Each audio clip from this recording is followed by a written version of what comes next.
Hi. Welcome to my channel. Today we are going to talk about the levels of cancer prevention. Let's start. Throughout the history the world, cancer has been a dreaded one. It has stood for a relentless, painful disease with high fatality rate. The recent developments, mostly during the last 2 decades, have for the first time brought hope for a bright future for this dreaded disease. The outlook has dramatically changed. Nowadays not only do we talk of curing the cancer, but we are also taking steps for its prevention.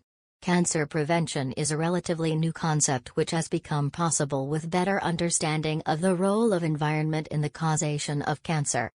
Prevention of cancer at primary level. Where factor or factors related to the causation of a specific cancer site have been identified, steps have been taken to remove or reduce their exposure. This is essentially primary prevention.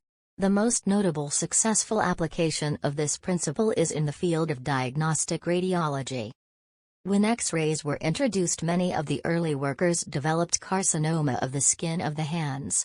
With the application of the carcinogenic potential of X-rays, stringent preventive measures were adopted so that today no careful radiologist need fear this type of cancer.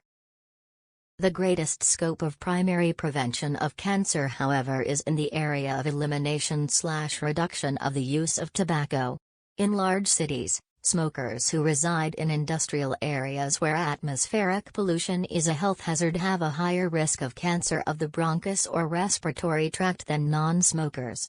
Thus, if we could eliminate cigarette smoking, the majority of cancers of the bronchus, larynx and pharynx will also be eliminated. In addition, there will be a significant reduction in the number of cancer cases of esophagus, oral cavity and bladder.